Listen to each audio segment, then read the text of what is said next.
saudara-saudara kekasih di dalam Kristus Yesus Tuhan dimanapun berada. Firman Tuhan berbicara kepada kita saat ini adalah dari Galatia 2 ayat 19-20. Galatia 2 ayat 19-20. Sebab aku telah mati oleh hukum Taurat untuk hukum Taurat, supaya aku hidup untuk Allah. Aku telah disalibkan dengan Kristus.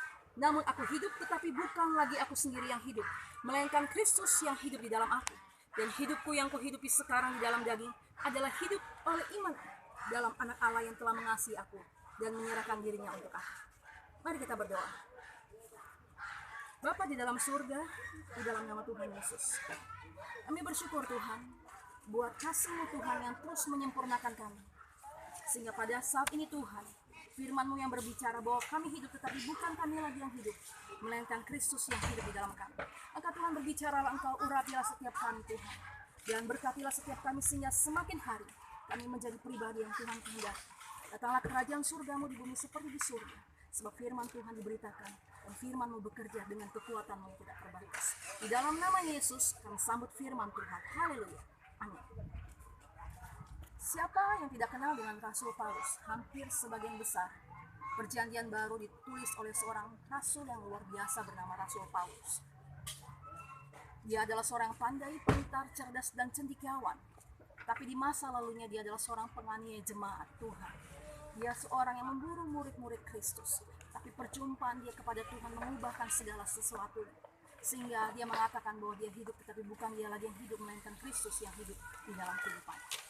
Demikianlah Tuhan memanggil setiap umat-umatnya secara pribadi, individu, dan bukan secara korporat. Tuhan memanggil kita dengan sebutan nama kita masing-masing.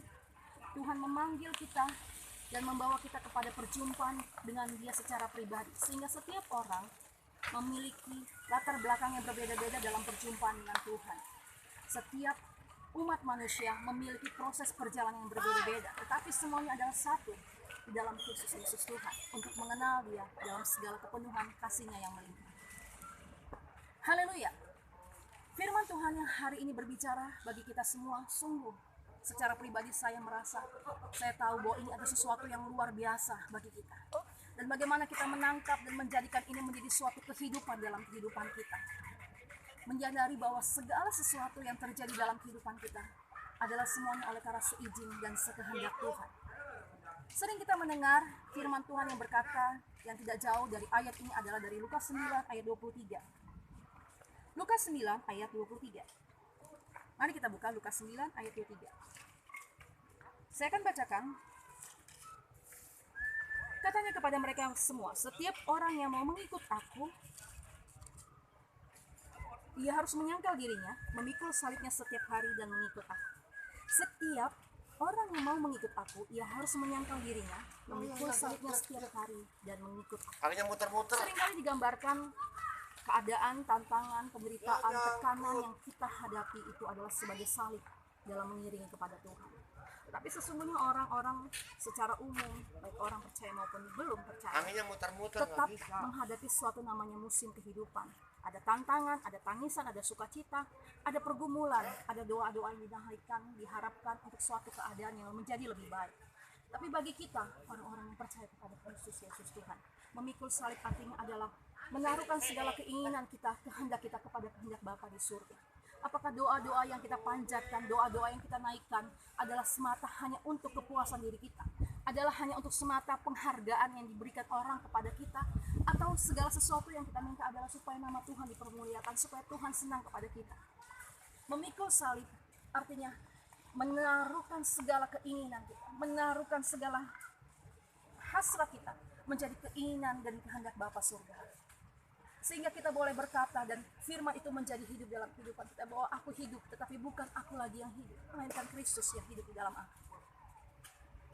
Tekanan, proses, penderitaan, sesungguhnya Tuhan izinkan untuk memurnikan kita. Sehingga di tengah keadaan yang masih pandemi ini pun, Tuhan turut bekerja dalam segala sesuatu bagi setiap kita untuk mendatangkan kebaikan bagi setiap orang yang mengasihi Tuhan.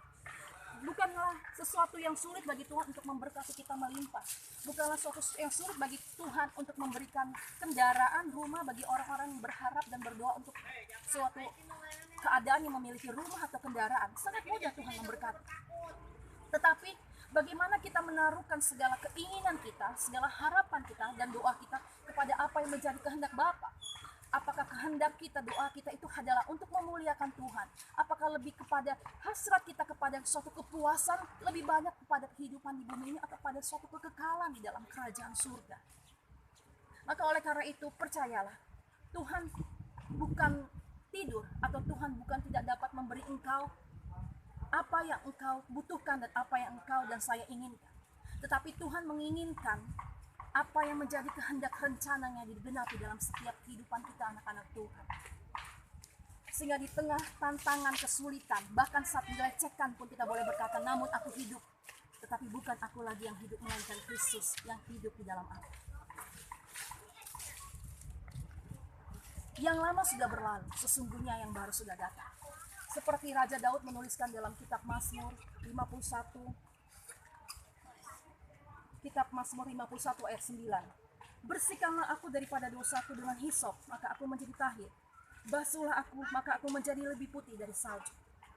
Sekelam apapun, sesulit apapun, bahkan di tengah keadaan dosa sekalipun yang begitu jatuh dan begitu jauh, Tuhan dapat memulihkan hidup kita. Bahkan saat kita datang kepada Tuhan seperti Raja Daud menuliskan, basuhlah aku, hisoplah aku, sehingga aku menjadi lebih putih daripada salju. Oleh karena itu, apapun kehidupan yang Tuhan izinkan dalam kehidupan kita, lihatlah, pandanglah suatu kekekalan di dalam kerajaan surga yang akan Tuhan berikan bagi setiap orang-orang yang percaya dan taat dan setia kepadanya. Tuhan akan memberikan mahkota kemuliaan, mahkota kebenaran bagi setiap orang yang mengasihi Dia. Jadikan keadaan ini, jadikan suatu keadaan yang sedang terjadi bagi kita saat ini menjadi suatu kemuliaan yang akan kita terima di dalam kekekalan di dalam kerajaan surga. Karena setiap orang percaya nantinya akan bertanggung jawab pada saat tahta pengadilan itu dibuka. Oleh karena itu, pada saat kita masih diberikan kesempatan, mari kita bertobat sungguh-sungguh. Mari kita datang kepada Tuhan, jadikan pergumulan kita, jadikan tantangan kehidupan kita, jadikan permasalahan kehidupan ini menjadi suatu kemuliaan bagi Tuhan, menjadi suatu sarana untuk mengenal Tuhan kita secara penuh, menjadi suatu sarana untuk mengenal Tuhan kita secara benar. Sehingga kita boleh berkata, namun aku hidup, tapi bukan aku lagi yang hidup, melainkan Kristus yang hidup di dalam aku. Dan hidup yang kuhidupi sekarang di dalam daging adalah hidup oleh anak Allah yang telah mengasihi aku dan telah menyerahkan dirinya untuk aku. Tuhan mati disalibkan bagi setiap kita orang-orang yang percaya, dan untuk menebus dosa kita. Tuhan meninggalkan 99 domba untuk satu domba yang terhilang.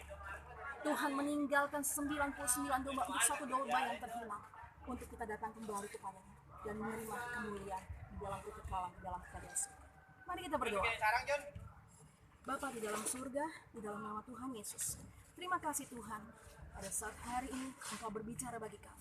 Jadikan ayat ini menjadi suatu kehidupan yang nyata dalam kehidupan. Meteraikan ayat ini Tuhan, sehingga di dalam segala keadaan, tantangan, atau kesulitan, atau apapun yang Tuhan izinkan dalam kehidupan kami boleh berkata bahwa kami hidup, tetapi bukan kami yang lagi yang hidup, melainkan Kristus yang hidup di dalam kami.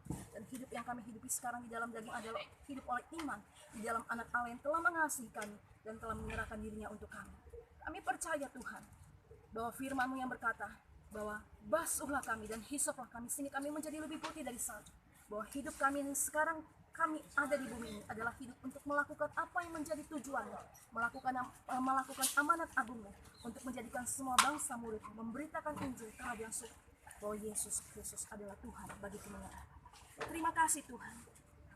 Maka setiap kami menerima janji berkat Tuhan, kekuatan baru Tuhan berikan, kemenangan di dalam Kristus Yesus Tuhan, keselamatan yang daripada Tuhan. Maka berkati setiap umat-Mu yang mendengarkan saat ini, di dalam nama Tuhan Yesus Kristus. Haleluya.